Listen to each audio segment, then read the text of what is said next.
All right, so welcome to Chiefs Chronicles again.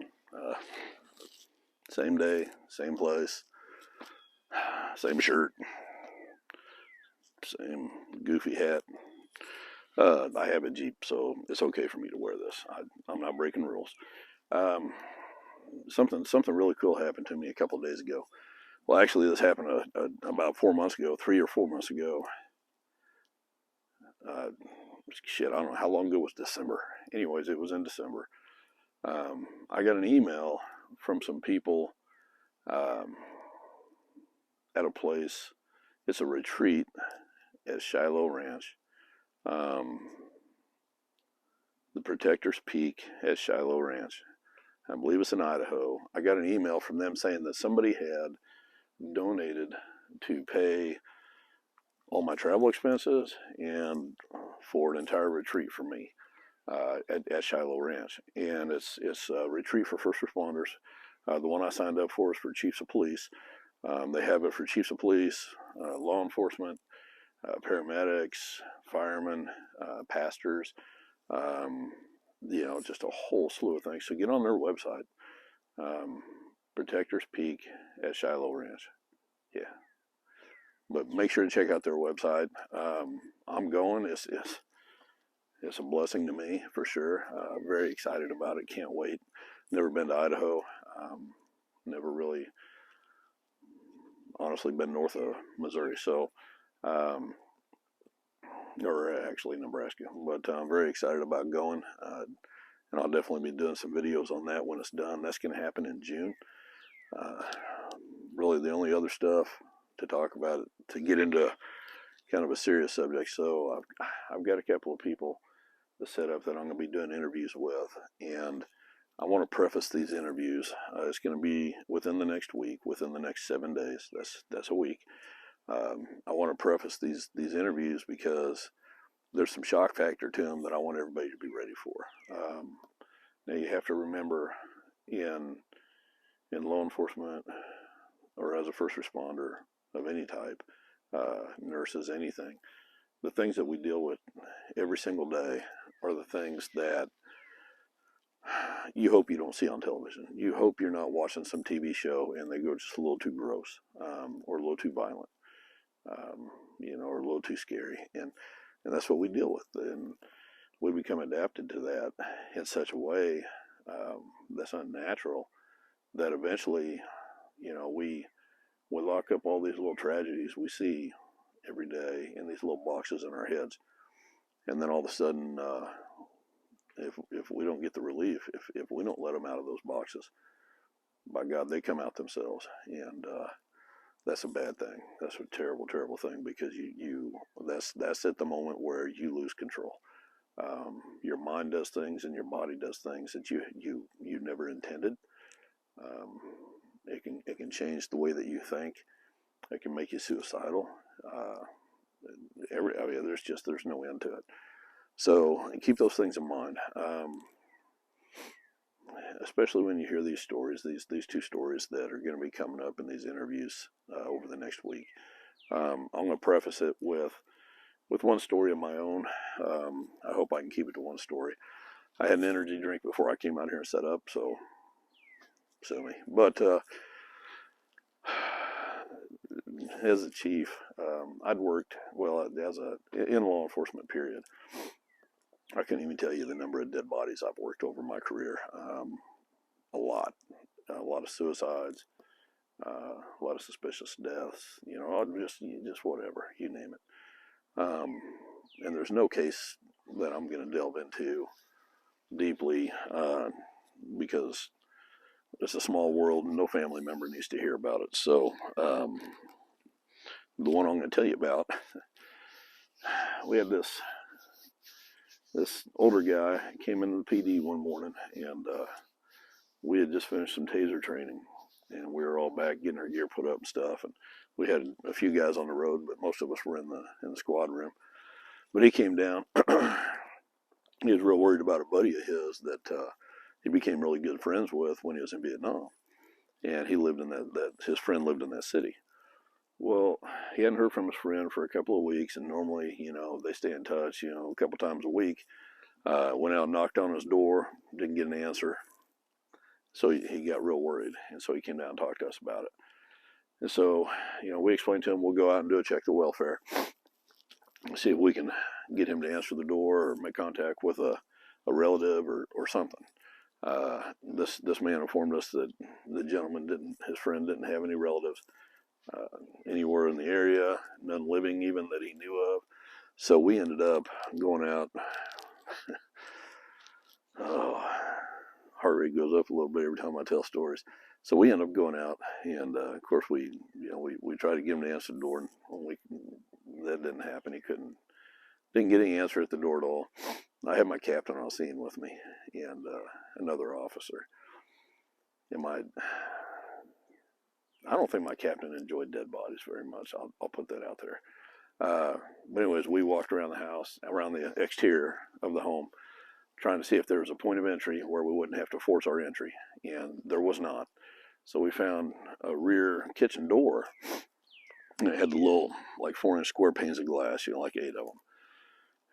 And I told my captain, I said, well, I'll use a baton and pop out one of those panes of glass, and I'll reach in and get the door unlocked, and we'll make entry. And he's like, okay. And it had a blackout curtain. The curtain was so dark, and it covered the whole window, all those panes. You couldn't see anything to the interior of that home, nothing. And so I took the baton and popped out that little window, and my God, it wasn't blackout curtains, it was black flies, and they came out in swarms. My captain was smart enough to run around the corner of the house. I was not. I was swatting myself, still having a baton in my hand. Didn't get bloody, but I definitely had some bumps on my head and things, and from trying to swat the flies and not even thinking about having the baton. So finally make entry into the home. We get in there immediately. The smell's there, and it's a bad smell. I mean, it's rough. It's really rough. The coroner's helpers that came to pick the body up puked several times. But anyways, we get into the home. We find the body. It's the older adult male, and he's naked, sitting on a toilet, and that's where he passed away. That's where he died. The problem was, this was like the first week of September. He'd been in there for 3 weeks in the heat with no AC on, no anything, and all that heat and everything, it caused his body to swell, and then his body popped. And what I mean by popped, most first responders are going to know this. It released all of his fluids. It's just it's not something that you want to experience. You don't want to delve into this. So the problem with this was, well, I mean, it's all a problem, but the problem with this was, this guy had this big black dog, big, just heavy furry coat. Well, that dog, after the man had popped, and all that grease and everything from his body and all those fluids had gotten all over that linoleum floor of that bathroom, that dog had gotten in there and rolled around in it. And he had hair like John Travolta in Grease. I mean, it was bad. It was really bad. And of course, he's happy as hell to see us. The dog is. So he's rubbing up against us and getting it all over our Class A pants, and it's just sad. But get in there and get a look at the body, and it was just, the smell was horrid. But so what had happened to this poor man was, he expired. He died sitting on the toilet like that. Well, the dog was in there for 3 weeks by himself, and I seriously doubt the dog could have made a trip to Walmart to buy dog food. So the dog ate his entire genital area, all of it, frankenbeans, all of it, and then started on the inside of one thigh. And the dog didn't look skinny, so I don't know what that tells you, but we had when the fire department got there, because they always have to come in and announce time of death, even in a deal like this, it's part of it. Well, they had a new cadet that hadn't been on a call like this before, and so we kind of talked amongst each other, you know, and we got this cadet in there in the hallway just outside the bathroom, but he hadn't looked in there yet. And I told the cadet, I said, hey man, I said, just stay here. I said, just get used to the smell. I said, you're going to smell this plenty of times. You need to know what this smells like so you remember it later in your career, so you know what you're getting into. I was just bullshitting him. I took off, drove to a local convenience store, and oh, I'm such an asshole. Bought this nasty pork barbecue sandwich with all this crap just dripping off of it, all this sauce and stuff. And I put it in a container, and I run back to the scene.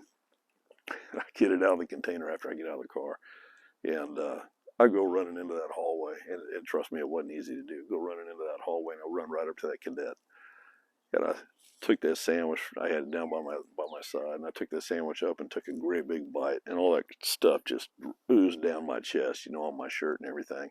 I looked up at him, and just had part of it hanging on my mouth and sauce dripping. I said, "So what do you think about your first death scene?" And immediately he was just puking everywhere. That was the only bite of the sandwich I got, anyways. So, because I went outside and threw up the rest, but that's a story for you. So. You know, there's a lot of crazy stuff that happens on scene that the public just wouldn't understand. Jokes that first responders make amongst themselves that the public will never, ever understand. But we do it because it's part of a coping mechanism with us. That's how we get through these things, you know. And I know military. I've got a nephew, Will, that I know he went through some shit, and him and I had talked during a ride along that he did with me one night with these pissing Mexicans. That was another story for another time. You know, and he experienced the same thing. But anyways, if you ever come on a scene and it looks like people are like officers or paramedics or whoever are kind of laughing, it doesn't look like they're heartbroken. It's because they're getting through this. That's their mental way to get through this and to cope with it. So keep that in mind. Don't get upset because they don't look like they're heartbroken. That's a huge thing to know as the general public. And as law enforcement, especially administration, say from a sergeant all the way up to a chief or a sheriff, keep your dumb ass off camera. Don't go stand in a circle of 7 other 50-plus-year-old guys and tell jokes and laugh, because that's going to be on the news. They're going to show this fatality accident, and then they're going to show you laughing and giggling and being goofy. And what's that tell people? What do you, if that's your daughter that was just killed in that accident, what are you going to think? You're going to see all these officers stand there laughing and smiling. Don't do it. That's what squad rooms are for. That's what sally ports are for. That's not what a crime scene's for, or an accident scene, or any other kind of scene. Stay professional. And unfortunately, I see that so much on television, so much. And the other thing, if you're gonna, and God, I know I'm gonna offend some people, and I apologize up front. And I'll tell you, I had an officer. His first name was Tony, and I love that man. He was a good cop, and he was so heartfelt in the job. But he was a big man. I mean, he was big. He was well over 6 foot tall. And I don't know what his weights were, and if I did, I wouldn't tell him anyways. But I know while he was with us for his first year with us, he had lost almost 100 pounds. But this guy was still, I mean, he's just huge. He was 300 plus, I'm sure, and he could outrun me. I mean, really outrun me, and he was 6 or 7, 8 years older than me. I would have put him up against any other cop on my department in a foot race. The guy was just agile in a way that just didn't seem possible. But anyways, with that being said, if you're going to be in law enforcement, do the public a favor. Do the people that you're out there trying to serve and protect, especially protect and save. Do them a favor and be in shape. Okay. at least, at the very least, be able to bench press your body weight, man or woman, doesn't matter. Be able to do pull-ups, be able to run, at least a mile nonstop. Get yourself into some kind of shape. Don't go out there and be a Twinkie. And no matter what kind of shape you're in, you got to remember you're an image for that police department. Chiefs, sheriffs, commanders, captains, lieutenants, majors, sergeants. These guys are the image of your police department. Think about that during the time for physical agility testing. Do you want these guys to look incapable, or do you want them to instill confidence into the victims that they're dealing with and serving and protecting? So, on that note, one of my pet peeves was always, I'd drive by a convenience store, a Quick Trip, whatever, any convenience store, and you'd see 3 cop cars, and you'd see 3 or 5 cops standing in the middle of the store, just standing there, just shooting the breeze, just bullshitting. Well, first of all, you got the public that has to get around you, and at least 2 of the guys in there have had way more Twinkies than they should have ever thought about. And so all you're doing is creating an image for law enforcement in general as fat, lazy people that just hang out and do nothing. On my department, anytime you want to stop and get you a drink, whatever, but get in and get out. Make sure everything's good and get the hell out of there. Don't hang out there. And any one of my guys would vouch for that. But we had that image. We had a good professional image in my department, and it took a lot of work to get that, from all of us, from everybody on that department. We all wanted the same thing. But anyways, I'm sure I'm offending people.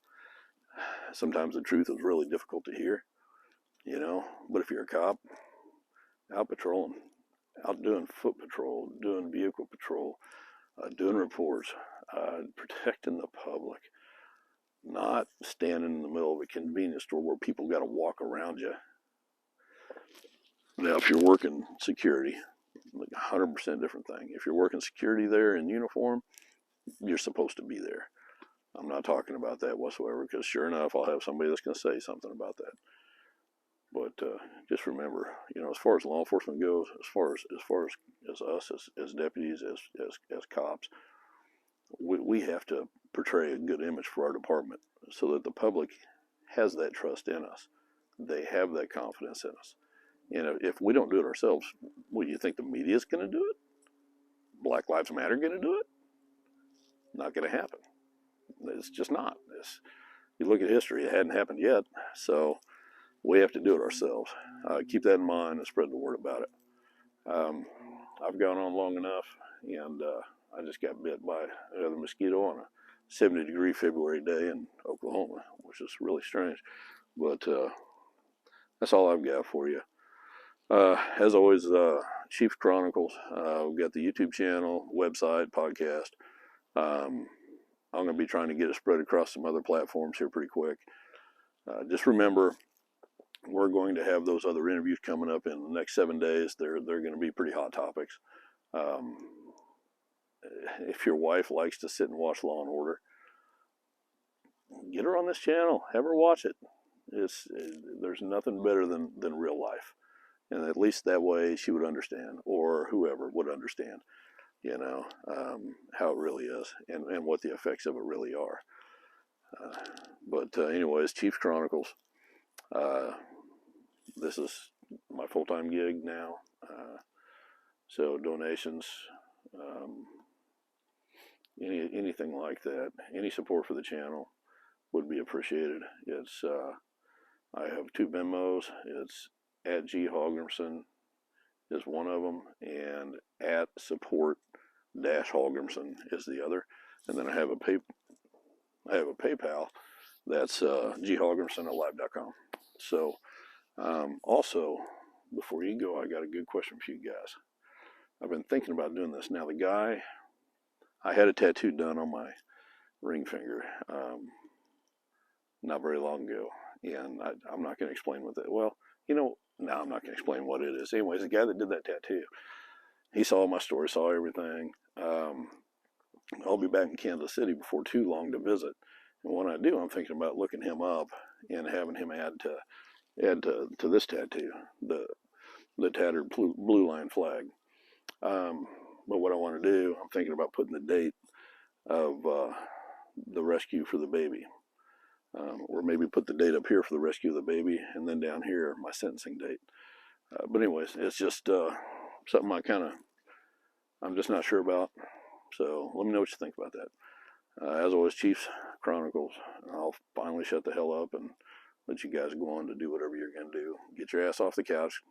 Go do what your wife asked you to do so you're not in trouble because of me. Have a good day. Thank you.